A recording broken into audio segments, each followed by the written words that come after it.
Donc, le sol est un milieu organominéral qui provient de la fusion des humus et des argiles. Les humus viennent de la dégradation de la matière organique par la faune et par les microbes, et les argiles proviennent de la dégradation des roches par les racines des plantes et par les microbes. Et les deux vont s'attacher ensemble pour former le sol.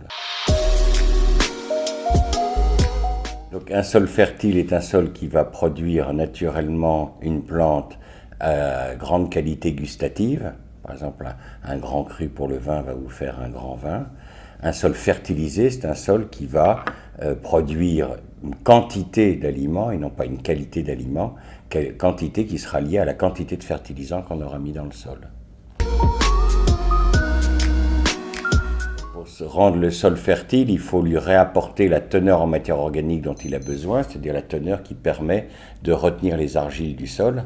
Et donc on va apporter ça par du compost, on va apporter ça par du bois raméal fragmenté, mais c'est aussi dans certains cas, pour les sols qui ont perdu leurs argiles, de réapporter les argiles qu'on appelle le marnage. Donc compostage et marnage sont les deux amendements qui permettent de redonner de la fertilité à nos sols.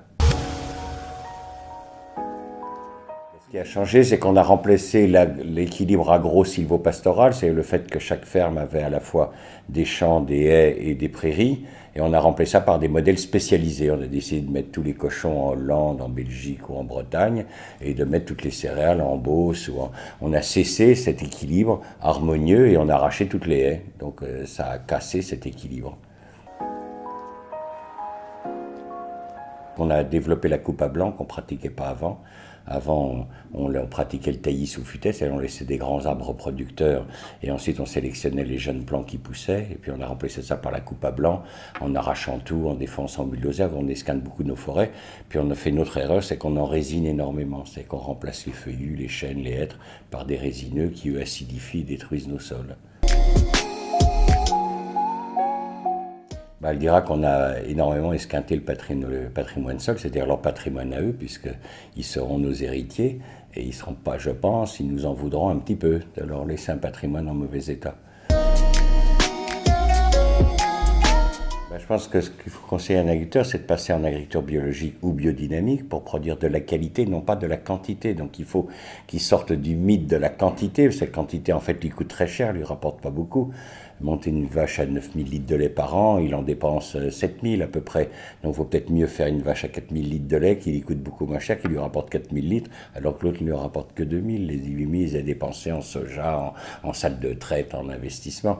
Donc apprendre à l'agriculteur qu'il ne faut pas investir massivement dans l'agriculture des machines, des engrais, il faut essayer d'être économe et surtout produire des produits de qualité qui pourra positionner à des prix plus élevés sur un marché, une niche qualitative. En arrêtant d'acheter de la malbouffe et en acceptant de payer plus cher une alimentation de qualité, on pourra encourager les agriculteurs à des pratiques plus respectueuses des sols. Mais pour ça, il faut accepter de payer. On ne peut pas, vous pouvez pas avoir aidé la qualité à bas prix, ça n'existe pas. Dans l'industrie, vous acceptez de payer une petite voiture pas chère, et puis vous savez qu'une belle berline, vous allez payer cher. Il faut qu'en aliment, on fasse la même chose, c'est-à-dire qu'on reconnaisse qu'un aliment de qualité, on le paye cher. Comme on fait sur le vin d'ailleurs. Dans le vin, on accepte de temps en temps de s'acheter une bonne bouteille, et on sait qu'on la paiera plus cher.